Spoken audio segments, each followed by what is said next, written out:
Hello everyone, my name is Ben, and welcome back to Pass the Aux Chord, a channel where we left this off with track number 6, Hands Away, and that confused the hell out of me. I mean, you are probably very aware of my thoughts on it in part 1 already if you're here, but if not, apparently that song was about a homosexual who was into bondage, and that was so far off from my interpretation that it was ridiculous.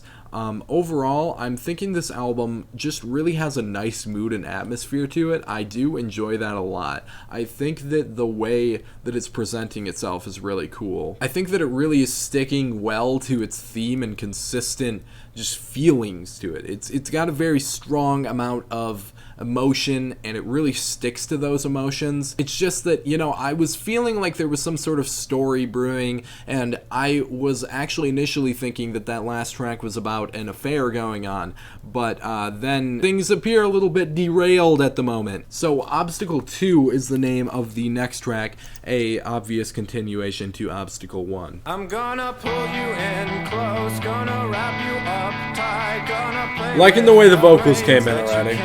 What do you mean? Okay. This definitely seems to be going back to the previous narrative, and that makes the last track all the more confusing. Really like the layered vocals on this track. That is quite nice.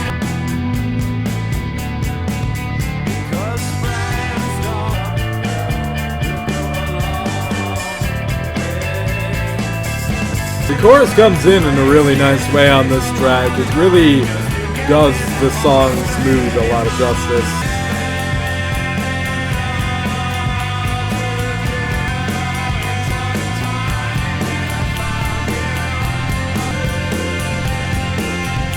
Very nice sound to this.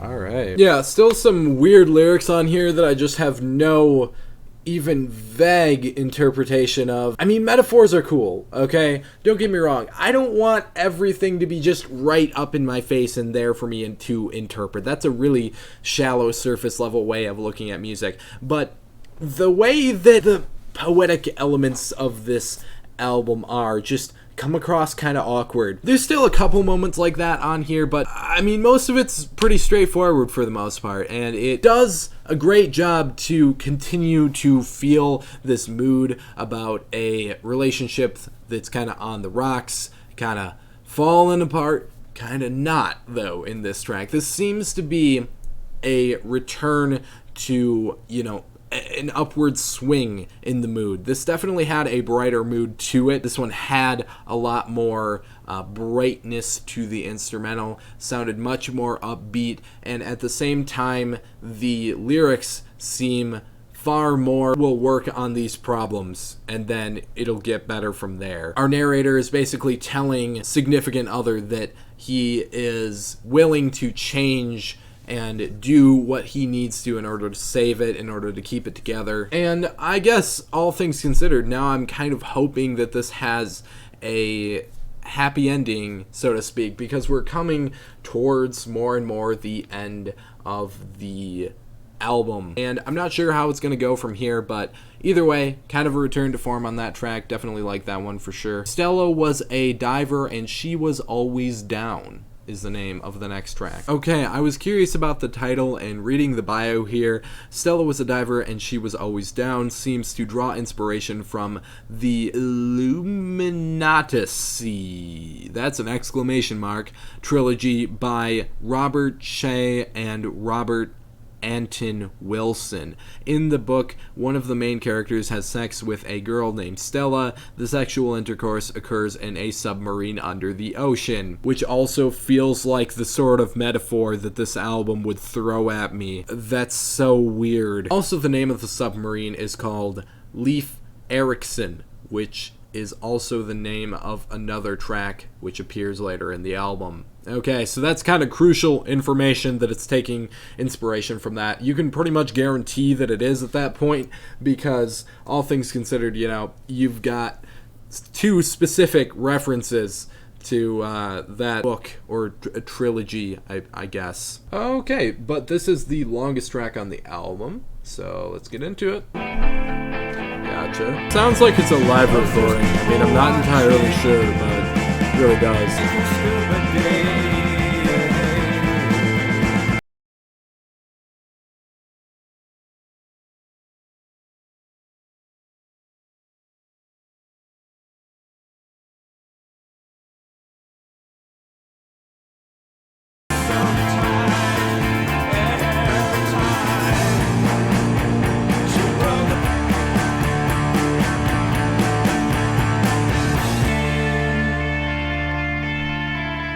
That riff just being on the one side of the mix does a lot for it for some reason. It really just portrays the emotion a lot.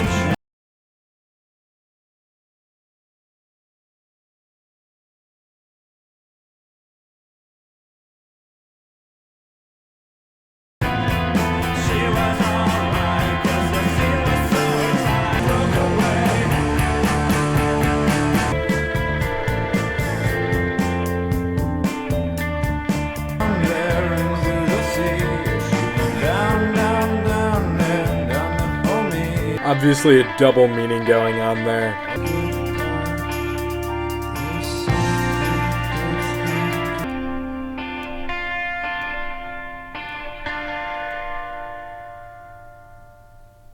Great use of mixing on that track. It definitely had a lot of moments where the guitars would be just playing a certain section on one side of the mix, and it made it feel a lot more dramatic, and it made it feel somewhat more climactic once it would build up into the chorus or a bridge section, something to that degree. Obviously, the Stella character in here doesn't seem to be in the best place mentally. The whole diver thing is obviously a metaphor. It's kind of meaning a disconnect with reality, or just feels like you're underwater, if that makes sense. You know, it's not a literal thing. And it seems like her and our narrator have this kind of friends with benefits relationship going on, and it is kind of taxing on the both of them. At least that's what I'm getting from it, and it's really hard to know if this Stella character is who we're supposed to be thinking about in the rest of the album before,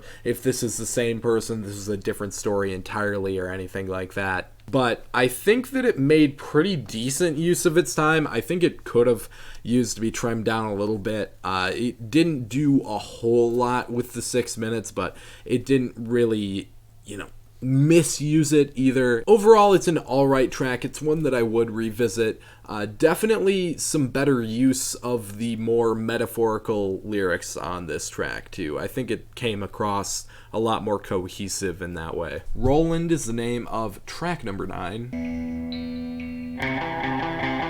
That's kind of neat. Alright.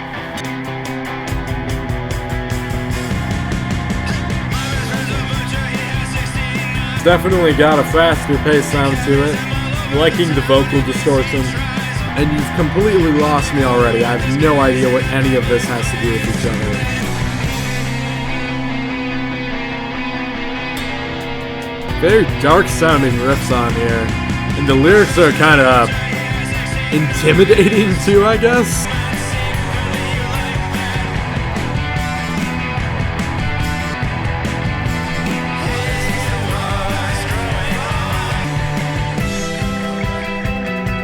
Wow, the guitar work in this track really does a lot for it. Now, piecing together what this song could be about, it sounds kind of creepy, and it works.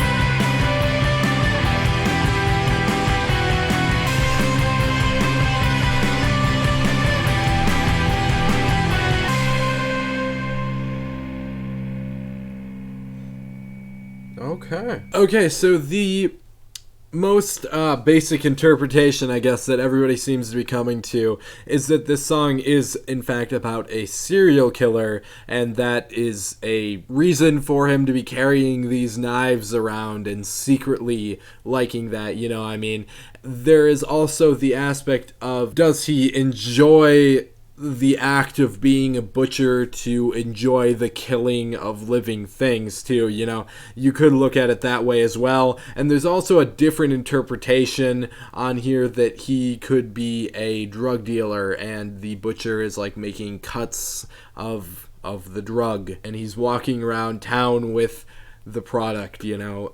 That's another interesting way to look at it. This one seems very up for interpretation and also doesn't really seem to tie in with the rest of the songs in any way, but there's definitely something darker going on than what the song would lead you to believe, I guess. And that's why I like the way this one sounded a lot. It definitely had a very much so darker sound to it, a more intimidating style and way of execution. Yeah, very nicely executed track. That's probably my favorite on here so far. I mean, it does totally stray away from the narrative again, but having these little breaks in time like this where, you know, things that are still interesting just get brought up in the album out of context, it provides a nice little break. It makes it so that the album doesn't seem samey at all. Definitely an interesting concept behind that one. And it also could tie into the fact that they're writing a lot about New York City on here, and that is something that the big city can be known for, is, you know, having a serial killer or a lot of crimes or something like that. The New is the name of the next song, and this one is actually almost as long as Stella. I didn't realize that before, but this is quite a large one as well, so let's take a look at it. Oh, we got some acoustics going on in here. This is very peaceful. I'm not sure if that's a harp in there, but either way, whatever that is sounds really nice.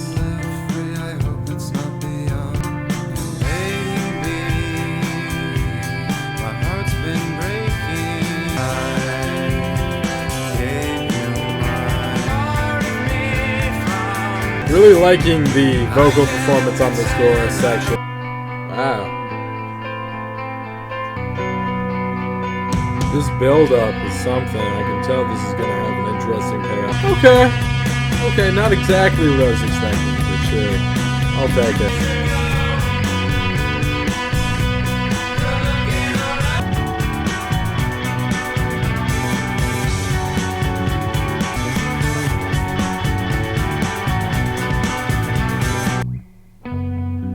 That bass line is so nice. Wow.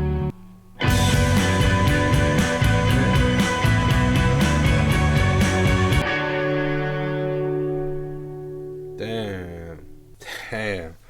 Okay. You know, I sat there saying, I hope this comes around to a happy ending, and I really should have known better than to expect this from how dark and depressive this album has been so far, because that was, wow, yeah, it really looks like it just kind of ended up being a way of breaking things off, and the narrator becomes just as hopeless as his significant other became later in the album as well, and it just finally was a point of giving up.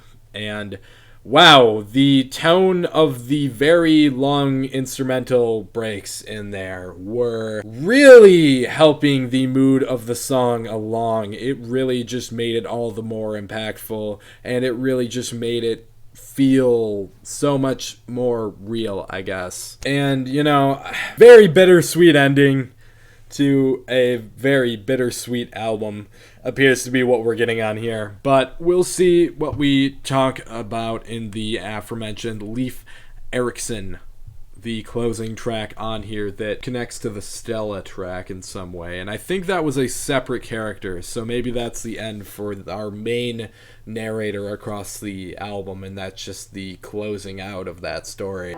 And it flows in seamlessly from the last track too. Damn. It's like braille to the night. But if your life is such a big joke, she swears I'm Alright. like a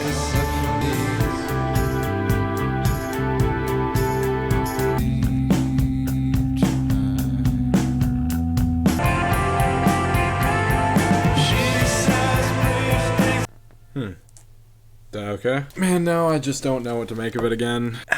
I don't know. So this goes back to a way where it almost seems like they're working out their issues, but at the same time, now I really want to believe that this is tied to the Stella character and that couple is separate from the main one or something like that. Jeez, I don't know. But I really feel like the last track was a more fitting closer. It felt a lot more final, and this one sounded a lot like the previous tracks, and it just didn't do that much different, whereas that one did. I feel like, you know, closing this off on the new would have been a really poetic way to send it off and a really nice way to end it, but I'm just not sure what to make of this one.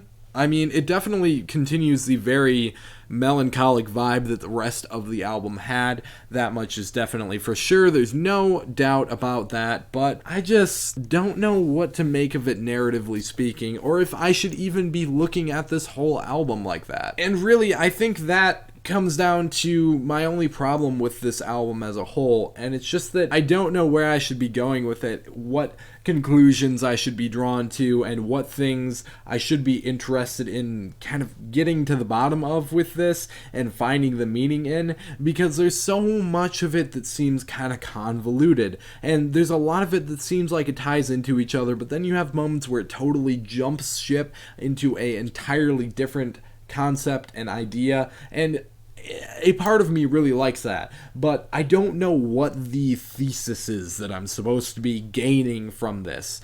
I think maybe it would get better on repeated listens. Maybe I could pull more from this, but all things considered, it seems like it has a strong thematic focus that it wants to do, and then it just derails every once in a while. And like I said, I'm all here for diversity and variety in the track listing, but you can't just keep throwing me onto a completely different thing and then not really seeming like it ties into each other once we get to other narrative points. Sonically speaking, though, that was a really good album. I think that it does everything that it's doing very well. I've rambled on and on about it already. There is a very distinctly traditional rock and somewhat dreamy, almost pop sound to it as well. It's using a lot of very stripped back elements, but they end up building into a strong atmosphere, and it just makes it feel like this emotion that it's definitely trying to portray. And I think when it comes down to it, you know, there's a lot to be gained from the third track on here, NYC, because you can look at that and realize that this whole thing might just be about the fast-paced city lifestyle and how it can be draining and how it can wear down on a person a lot. But with all of that in mind, I also found that I was wishing for a little bit more diversity in the sound and the stylings of this album as well. I'm not gonna say that it doesn't have enough variety at all. I feel like it's for the most part there. It's just that it would have been nice to see some very different moments as opposed to just some moments where it sounded a little bit different or a little bit better. Not necessarily even better, just having sound stylistic changes rather than lyrical stylistic changes would have been a lot better in my opinion. And I am definitely going to revisit this album. There's something very appealing about it to me. You know, I don't want to make it sound like I'm trashing on this album. I think it was really good for what it was. I just think that there's some very distinct flaws that kind of stop me from enjoying it as much as I want to. But I still think that this atmosphere that it presents is a very necessary kind of music, and it really works for that sort of nostalgic feeling that comes along with certain music. So I guess I'm feeling like a 7- out of 10 on here. I think that it has some really good stuff and some stuff that I'm not as much a fan of. So let me know what you thought of this album down in the comment section below. I would love to hear your thoughts and opinions. Drop a like on the video if you did like what you saw today, and subscribe to the channel for more music related content coming your way. Hit the bell for notifications on that same thing as well. But that is just about going to wrap it up for this one, and I will see you in the next video.